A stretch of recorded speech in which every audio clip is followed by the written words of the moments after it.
கர்த்தருடைய பரிசுத்த நாமத்திற்கு மகிமை உண்டாவதாக. ஆண்டவர் கிருபையா இந்த நாளில் என்னை காத்திருக்கிறார்.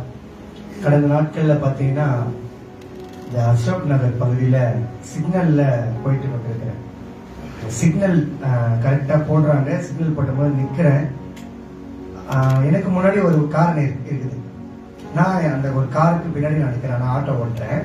பின்னாடி கஸ்டமர் இருக்கிறாங்க. என் வண்டியில கஸ்டமர் இருக்கிறாங்க.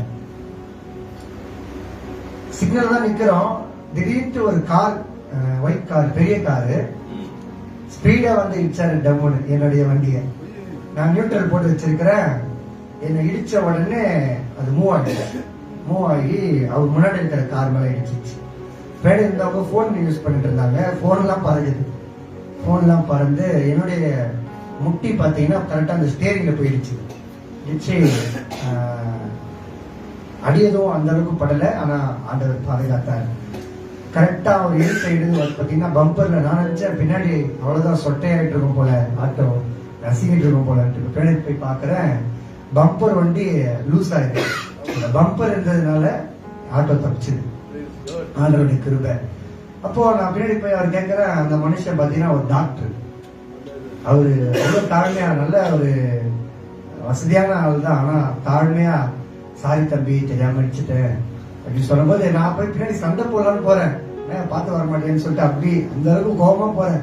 அவர் சொல்ற அந்த வார்த்தை அப்படியே நம்மளுக்கு சாந்தமாயிடுது.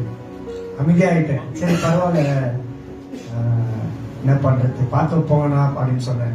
ஆனா முன்னாடி ஒருத்தர் இருந்தாரு பாருங்க. முன்னாடி ஒருத்தர் என் ஆட்டோ முன்னாடி இடிச்சது பாருங்க.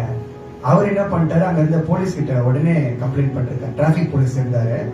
டிராபிக் போலீஸ் கிட்ட உடனே பின்னாடி ஒரு ஆட்டோக்காரர் வந்து என்னை இடிச்சிட்டான் அப்படின்னு சொல்லிட்டாரு. நான் அந்த டர்னிங் திரும்புறேன், அந்த சிக்னல் டர்னிங் திரும்புறேன். போலீஸ்கார் கை போட்டு நிலுப்பான்னு சொல்லிட்டு நிறுத்திட்டாரு. நான் எதுவுமே பண்ணல, அமைதியா நின்றுட்டேன். நான் இந்த மாதிரி நாம இடிக்கல, பின்னாடி ஒருத்தர் இடிச்சாரு, முன்னாடி என்ன சொல்லி விட்டாருன்னு சொல்லிட்டு ஐயா நான் எதுவும் பண்ணல அப்படின்னு சொன்னேன். என்னை இடிச்சுட்டு போனாரு பாருங்க அந்த டாக்டர். அவர் நான் நிக்கிறத பார்த்துட்டு மறுபடியும் வராரு. திரும்பி வந்து அவர் இடிக்கல, அவர் நின்றுதான் இருந்தாரு. நான் தான் இடிச்சேன் ஐயா, நான் தான் அவருடைய ஆட்டோ இடிச்சு. அவர் நியூட்ரல் இருந்துச்சு. அவருடைய ஆட்டோ வந்து உங்க மேல இடிச்சிச்சு. அவருக்கு தான் கொஞ்சம் பம்பர் ப்ராப்ளம் வச்சு, உங்க வண்டி ஒண்ணுமே ஆகலையே, நீங்க ஏன் அவர்கிட்ட கம்ப்ளைண்ட் பண்ணீங்கன்னு சொல்லிட்டு சொன்னாரு. அப்ப உள்ள இருந்த கஸ்டமரும் சொன்னாங்க, என்னுடைய கஸ்டமர் சொன்னாங்க, அவர் இடிக்கல, அவர் சிக்னல் நின்றுதான் இருந்தாரு. சிக்னல் போடுறதுக்காக அவர் வெயிட் பண்ணிட்டு இருந்தாரு, கிரீன் சிக்னலுக்காக. பின்னாடி இருந்த வந்து இடிச்சுட்டாருன்னு சொல்லிட்டு அந்த நேரத்துல எதுவுமே பண்ணல. நான் அமைதியா இருந்தேன். நான் நடக்குதுன்னு சொல்லிட்டு அமைதியா இருந்தேன். அதான் பைபிள்ல ஒரு வார்த்தை இருக்குது, நீங்கள் சும்மா இருப்பீர்கள், கர்த்தர் உங்களுக்காக யுத்தம் பண்ணுவார்.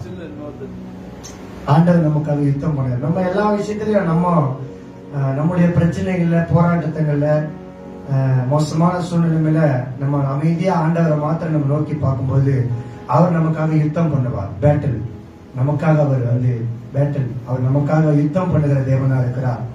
சர்வ வல்லமுள்ள தேவன். நம்ம அமைதியா அவர் சமூகத்துல, ஆண்டவரே நீங்க பாத்துங்க, என் சிச்சுவேஷன் எல்லாம் உங்களுக்கு தெரியும், என்னுடைய எல்லா காரியங்களும் நீங்க அறிந்திருக்கிறீங்க, எண்ணங்கள் இயக்கங்கள் எல்லாவற்றையும் நீங்க அறிந்திருக்கிறீங்க, சூழ்நிலை நீங்க பாத்துக்கணும்னு சொல்லிட்டு நம்ம அமைதியா இருக்கும்போது அவர் நமக்காக வந்து அங்க வழக்காடுவார். பெரிய லாயர், இந்த உலகத்திலே பெரிய லாயர் அவர் தான், பெரிய ஜட்ஜ் அவர் தான். டிராபிக் போலீஸ் வந்து நிறுத்திட்டாங்க. ஆனா எதுவும் பேச முடியல. ஆனா எனக்காக அந்த டாக்டர் மறுபடியும் ரிட்டர்ன் வந்தாரு. ஏன்னா நான் அமைதியா போனதுனால எந்த ஒரு வார்த்தையும் நான் வந்து அவதூறா பேசல.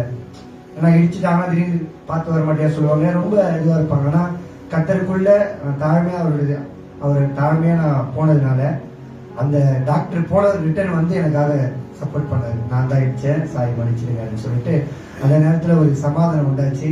நானும் நல்லபடியா போனேன். சின்ன ஒரு ப்ராப்ளம், அது மெக்கானிக் கிட்ட ஒரு 50 ரூபா கொடுத்தேன், அதுவும் அழகா முடிஞ்சிச்சு. அந்த பெரிய சேதம் வராதபடி தேவன் கிருபையை பாதுகாத்தார். இந்த வீடியோ, இந்த லைவ்ல நீங்க இருக்கிற உங்களையும் கூட ஆண்டவர் உங்களுக்காக அவர் யுத்தம் பண்ண வல்லமையுள்ள தேவனா இருக்கிறார். நீங்க அமைதியா இருங்க, சண்டை போடாதீங்க, கோவப்படாதீங்க. ஆண்டவர் அவர் நீதி நியாயம் செய்ய வல்லமையுள்ள தேவனா இருக்கிறார். கர்த்தர் தாமே இந்த சாட்சியை ஆசீர்வதிப்பாராக. ஆமென்.